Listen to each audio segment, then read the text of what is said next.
Now let me welcome on to the show USC head coach Andy Enfield. Andy, how's the offseason treating you so far? So far, so good. It's great to be back on campus with students at USC. Been a while. We haven't had fans or students on campus, so it's nice to see everybody.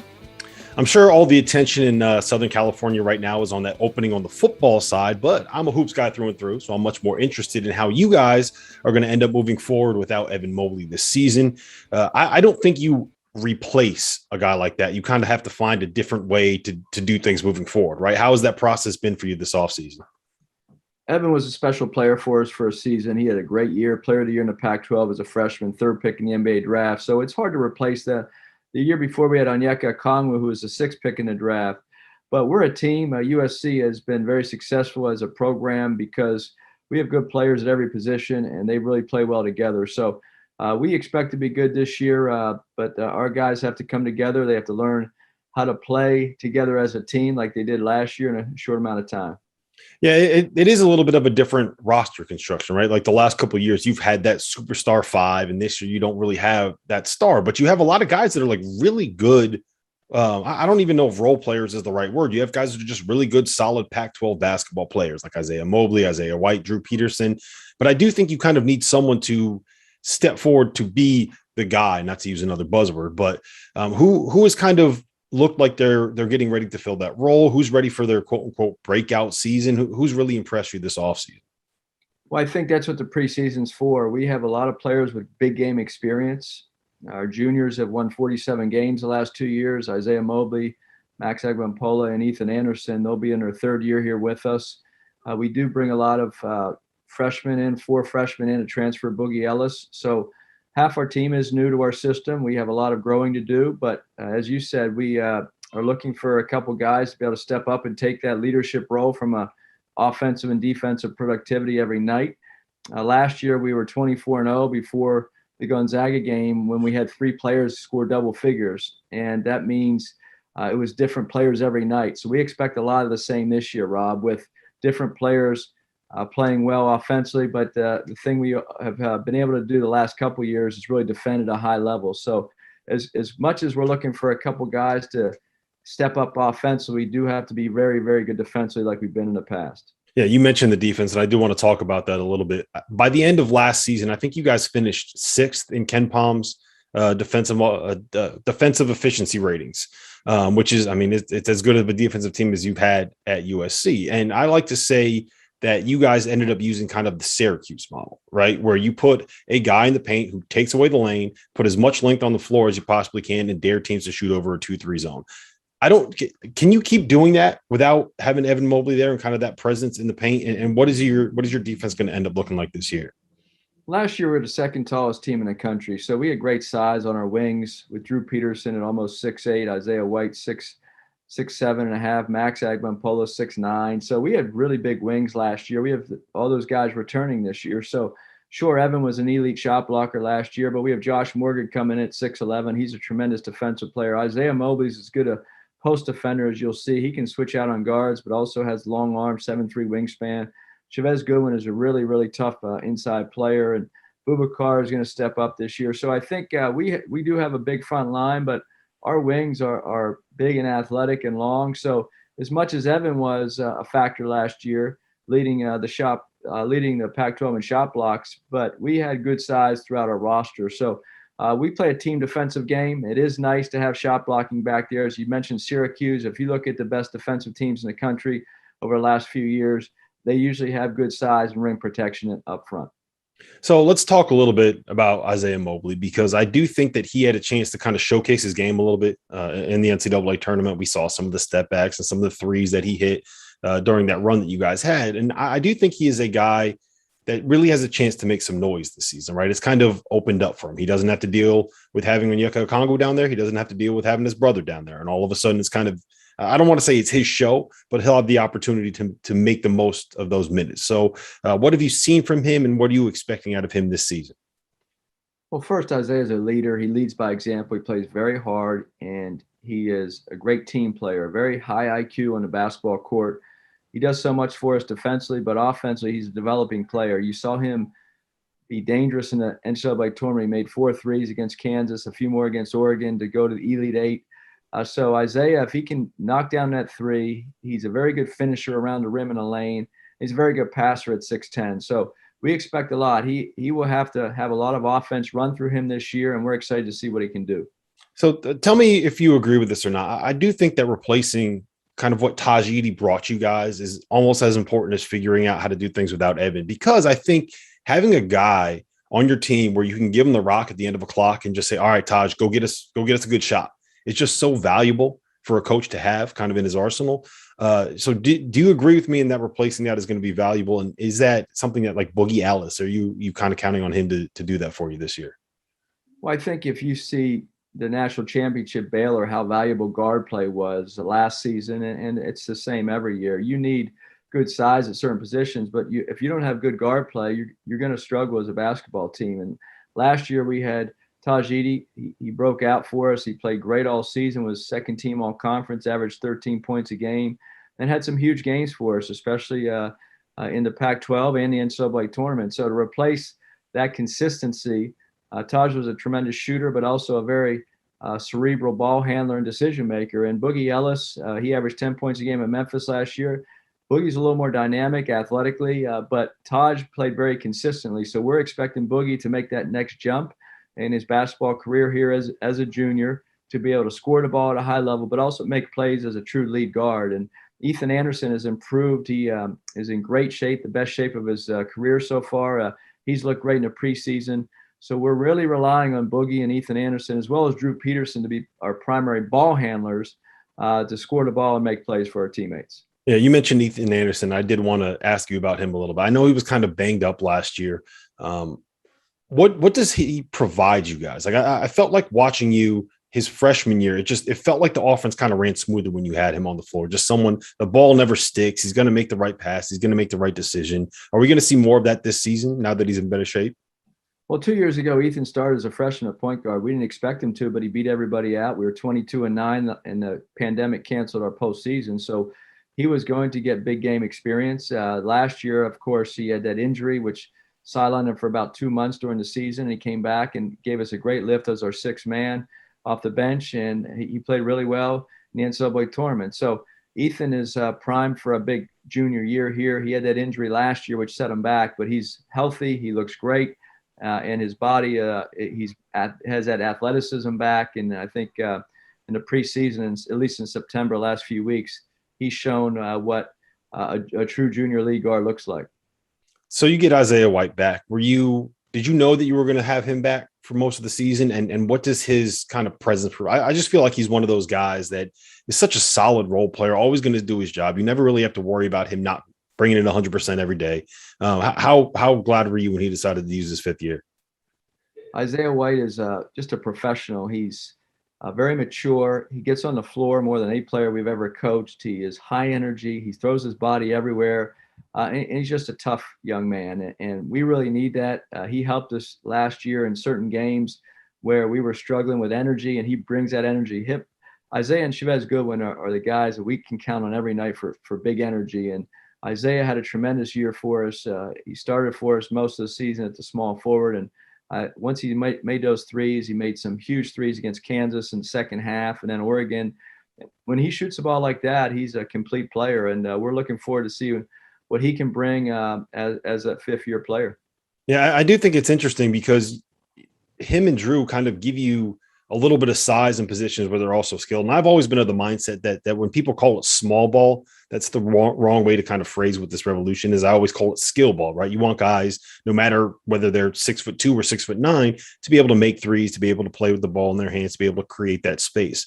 And I do see some potential lineups where, you could have Boogie and Ethan out there with Drew and Isaiah, maybe play Isaiah at the 5, Isaiah Mobley at the 5. And all of a sudden you got 5 shooters on the floor and you can kind of play that spaced out system. Is that something that we're going to see a lot of next season for USC? Well, I think, Rob, this team is the deepest we've had here. This is our 9th year as a staff going in, and we've had very good players. We've just put 6 guys in the NBA the last 4 years. So we've had some elite basketball players here at USC. And this is our deepest team because our 4 freshmen all are very good basketball players. They're just young right now. Reese Waters, Malik Thomas, Harry Hornery, and Kobe Johnson are all very, very talented, and they can push our upperclassmen for playing time here. So if you look at our team as a whole on a roster, we're looking for a combined, we have 13 really good basketball players on our roster right now. So it's going to be interesting to see how this plays out with our depth, how we use the small ball versus going big. We've been big the last couple of years with 2 true big men, and we have that luxury. We can go big, and we can also go small. We could put Max Agbenpola at the 4. We could put Isaiah White there if we want to put 4 guards on the court at the same time. So we mentioned guys like Max Agbenpola. You mentioned Reese Dixon-Waters. We talked a little bit about Boubacar Coulibaly. Who is a guy that you were kind of expecting to kind of step up this year, maybe make his way into the rotation, get some better, some bigger minutes than maybe some people like me expect? Well, I think as a coaching staff, we always play our best players. We try to win games, and we don't know who our best players are right now. That's what preseason training camp starts on Tuesday. We will have a few intra-squad scrimmages. We'll have a couple of Division I scrimmages, and then we'll open up. And there are a lot of minutes to go around, but also you have to earn those. So we don't know who will step up. We have a great experience to win 47 games the last 2 years. That means our returnees, especially the 3 players I mentioned that will be true juniors in our system, they've won a lot of games and they expect to win. So we expect leadership out of them. But as far as the minutes, who starts for us and who comes off the bench, that'll be determined here in the next probably month and a half. Yeah, and having that level of competition within your ranks is always a good thing, I think, especially in practices, because guys got to earn your spots, right? You got to earn your minutes. So let me wrap it up with this. You are coming off of a run to the Elite Eight. I think that we can make the pretty strong argument that last season was the best season, the best team that you've had since you've been at USC. So what does a successful season look like in 2021-22 for the USC Trojans? Well, I think last year's team really overachieved at times.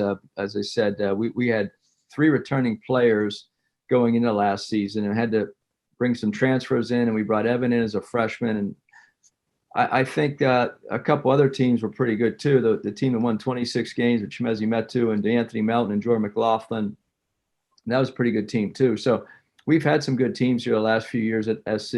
But last year's team was special because they just found a way to win. And we expect this team to have some of the same characteristics and attributes. Sometimes last year we won ugly, but we were so good defensively. I think last year was our best defensive team. There's no question since we've been here as a coaching staff.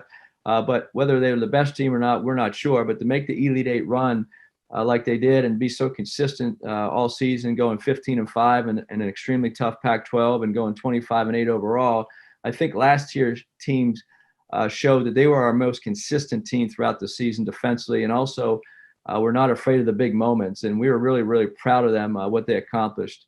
Losing Evan and Taj Edie are big losses for us, but we feel great about this roster. We feel great about we just enjoy coaching this group this year. They work so hard, and they're very, very connected as a team. So we expect to have a fun season. How good we'll be, that has to be determined because they have to go produce in the court, Rob. But I really appreciate you talking to me here about this special group of young men we have. Yeah, and people always remember the tournament runs, which is kind of why. I mean, you know that from experience. So here's to hoping that this season will lead to more memories for USC. Thanks, Andy. Appreciate it. Before we move on, let me tell you guys a little bit about our partners over at Bet Rivers Sportsbook. If you haven't signed up for Bet Rivers yet, now is the time because they are offering a $250 match bonus for your first deposit. But what sets them apart is that they require just one playthrough to turn your bonus into cash money. With their Rush Pay instant approval, withdrawing your winnings is safer, it's more secure, and it's more reliable. Now that basketball season is tipping off, get in on the action at betrivers.com today or by downloading the BetRivers iOS app. You must be 21 years or older. If you have a gambling problem, call 1-800-GAMBLER. And while I got you here, let's talk about the Field of 68 Media Network, where college basketball matters most all year round. This is a digital media and podcast network that we've been building over the course of the last year. We have shows hosted by some of your favorite players covering the program that they love the most. AJ Guyton hosts the House of Hoosier. Eric Devendorf covers Syracuse on the Scorer's Table. Dan Dickow hosts the Gonzaga Bulldog broadcast. We have Florida's Patrick Young and Duke's Andre Dawkins and North Carolina's Shammond Williams and Michigan's Stu Douglas and Illinois' Deion Thomas. The list goes on and on and on. We have more than 30 shows right now. So hit the links below and check them all out. And while you're at it, make sure that you go check out the Field of 12 Media Network, your home for college football. That was USC head coach Andy Enfield. And now let me welcome in Adam Grosbard, who covers the Trojans for the Orange County Register, and Ryan Kartje, who is their beat writer for the LI Times. Gentlemen, how are you guys surviving the USC football coaching search? It's got to be fun, right? Fun isn't the word I would use, but it's something. Well, we also got a quarterback competition, so we're getting everything that they got to give us this year. Never a dull moment, man. Never a dull moment. All right. So on the hoop side, I think the biggest question as we head into the 2021-22 season is how are they going to replace Evan Mobley, right? You got a top 5 pick. You're losing a guy that's that dominant. Prior to his arrival, here are some stats for you, Adam. Andy Enfield had never had a team that had made it out of the first weekend.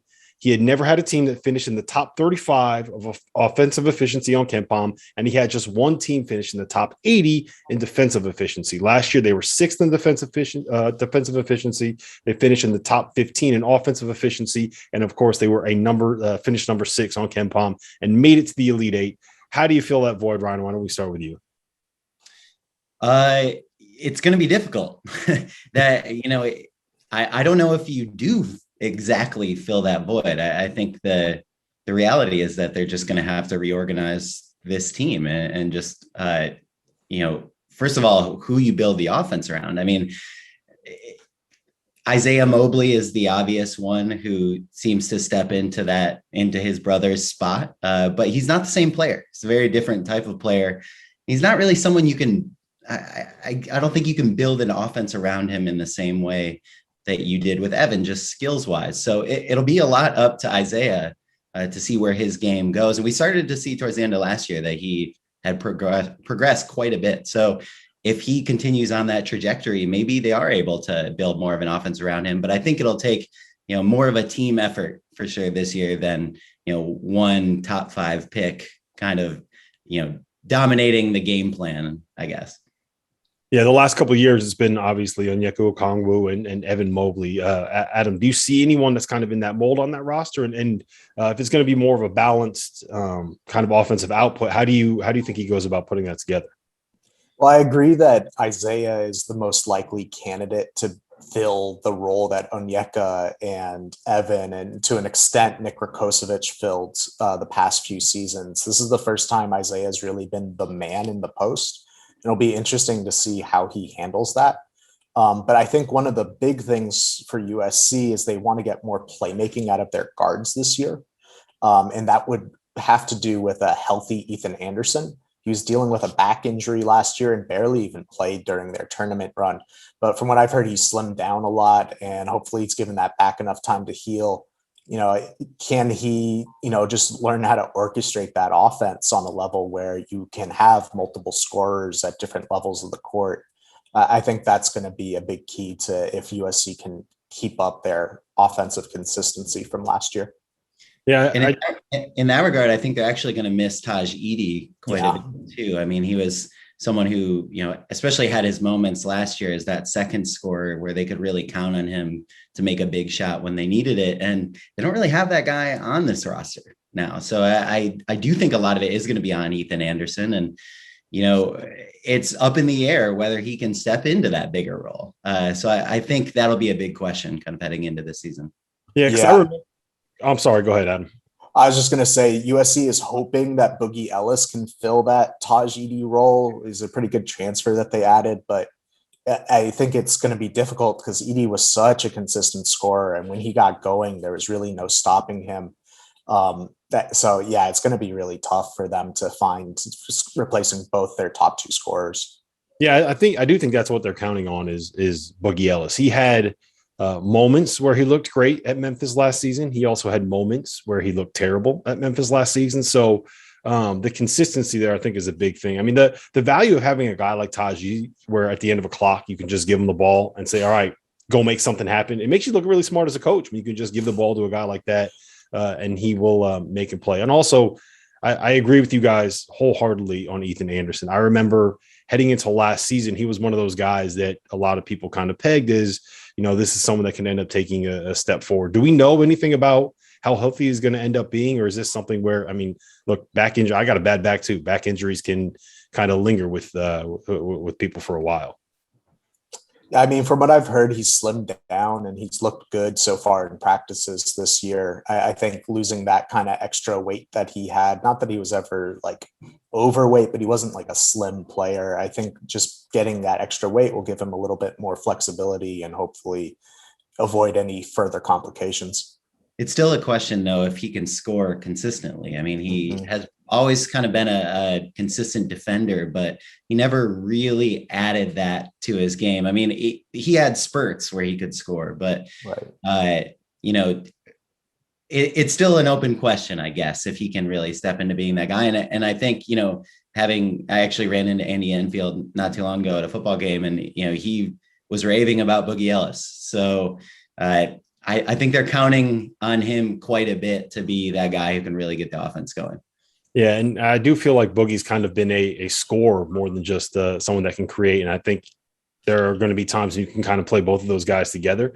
One thing I do want to kind of get your guys' opinion on is do you think we're going to see more smaller lineups out of USC this season? I feel like by the end of last year, they kind of went with like the Syracuse method, right? Where you put this big 7-footer in the middle of the lane, you put as many 6'6" to 6'10" guys around him as possible. You play 2-3 zone and you just dare people to shoot threes over the top because no one's going to score anything in and around the basket with Evan Mobley there. You can't do that this season because you don't have Evan Mobley. So I could see situations where, you play those two guards and you have Drew Peterson and Isaiah White at the 3 and the 4, maybe put Isaiah Mobley at the 5, and all of a sudden you have a whole bunch of guys that could shoot on the perimeter. So do you think we could end up seeing kind of a different roster build? Adam, why don't you take that one first? Yeah, I think you could see that. I think Drew Peterson, second year in the system, will definitely benefit from just that little extra experience. I'm curious to see, one guy that they could have that could provide some of that size down low defensively is Josh Morgan. He was Defensive Player of the Year 2 years ago in the Big West and basically redshirted last year, even without officially having to redshirt. So does he come in and provide that defensive presence that Evan leaves? I think that could, and then you put shooters around him. I could see that. And I'm curious about Boubacar Coulibaly. He was a freshman last year, one of those guys who developed really late, didn't start playing basketball till later in life. And he never looked lost when he got out there in garbage time. So I'm curious what he could do with a larger role now that there's more time at the 5. I'll be curious how they handle that too, because kind of like Adam brings up with Morgan, most of their depth is in the front court. So even though they lose Evan Mobley, you still get back a Chavez Goodwin. Right. You get Morgan now. Maybe Coulibaly takes a step forward. Like it seems like you're going to want to get those guys on the court, and if you can overwhelm teams with your size and with your length, which they did at times last year, just defensively. Maybe they go the opposite direction. They lean into, a bigger front court with a couple of guys who can shoot and just hope that Boogie Ellis and Ethan Anderson can score on the perimeter.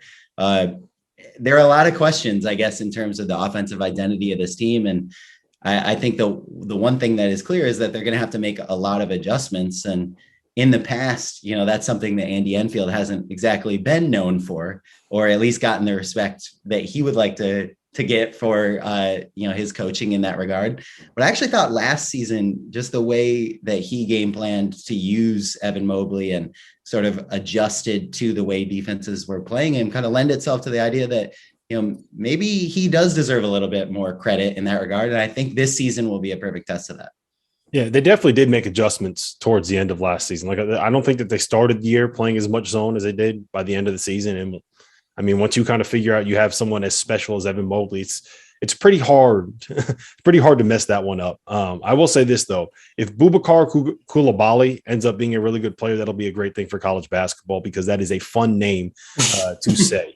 You mentioned the backcourt a little bit. I do think that there are a couple people that could end up being kind of these like breakout X factors or whatever buzzword you want to end up using, whether it's we mentioned Ethan Anderson, Reese Dixon Waters, who I believe is technically a sophomore now, even though he was originally the class of 2021, and then Max Akong-Bahalo. I hope I got his name right.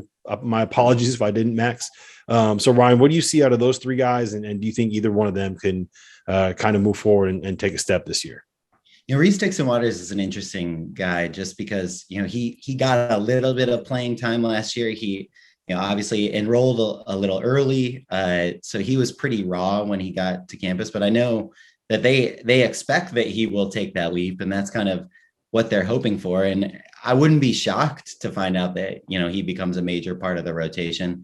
That said, we just don't really know at this point. I mean, he has sort of the recruiting pedigree to be that guy, and I know that's what they envision. But I think with Max, especially, they've kind of been waiting on that breakout for him too. And offensively, I don't know. He may have reached his ceiling a little bit. I don't know if he'll ever really step into being that like consistent contributor in the starting five. But, as someone who can just come off the bench and hit a three, as someone who has the length kind of to defend in the way they want on the perimeter, he'll definitely be a useful guy in that regard.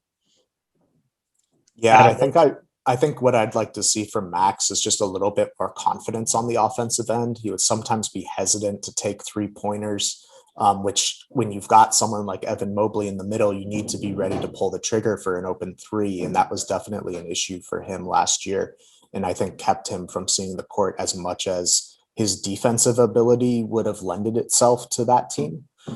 So does he take that jump sophomore to junior year where he's ready to pull the trigger, where he's more aggressive, attacking the paint when he gets the ball in his hand? We haven't seen that yet, and I think that would be the natural stage in his evolution offensively, but I'm just not sure if we're going to see that or not. All right, so last thing I got for you guys before we get out of here. This is probably, least talented is probably a mean way to say it, but you don't kind of have that top 5 prospect on this year's roster. You're coming off of a season which was unquestionably the most successful that Andy Enfield has had since he's been at USC. So what would you guys consider a successful season for USC heading into 2021-22? That's tough. I would think be probably top 4 finish in the Pac-12. The Pac-12 is going to be really good this year. No one expects USC to win. That's, UCLA is the team where it's make or break, got to win this year for it to be a successful conference season. If USC can finish top 4 in the conference and win a game or two in the tournament with the pieces that it has, I think that's successful. I don't know if it's successful enough to, get the USC fan base excited about this team the way it was last year. But, you can't be expecting another Elite 8 run from this team. Yeah, it's absolutely brutal timing for the athletic department to try to gain interest in the basketball program, to have Evan Mobley the one season that you have a pandemic. But, I mostly agree with Adam. I think, even just kind of being in contention in the Pac-12, whether it's top 4 or what, but just kind of hanging around all season in that upper rung of the conference. I think that would say a lot just in general about Andy Enfield's coaching. And like I said before, I think this is a huge season for him to prove, whether he can get it done without, a top 5 talent, a top 10 talent. So I really I have a hard time knowing what to expect out of this team. If you told me that this team finished in the middle of the Pac-12 or even potentially lower, I wouldn't be stunned. So in that regard, I think just kind of staying in contention, like Adam said, just winning a game or two in the tournament. I think that gives Enfield a lot of, momentum kind of building off of this past great run through March, and then heading into 2022, in which he already has 2 strong prospects in the front court to kind of step in and, continue this rush of recruiting, which, we have to give him credit. He has done quite well in that regard, no matter what you want to say about his coaching. So, moving forward, I think, like I said, this is a big season for him. And I think they do sort of hang around in that top 4, top 6 kind of range and get into the tournament and, maybe win a game or 2. Well, listen, guys, I appreciate the time, and here's to hoping that coaches get hired soon, quarterbacks win starting jobs, and basketball season gets here quicker than we can expect. We hope.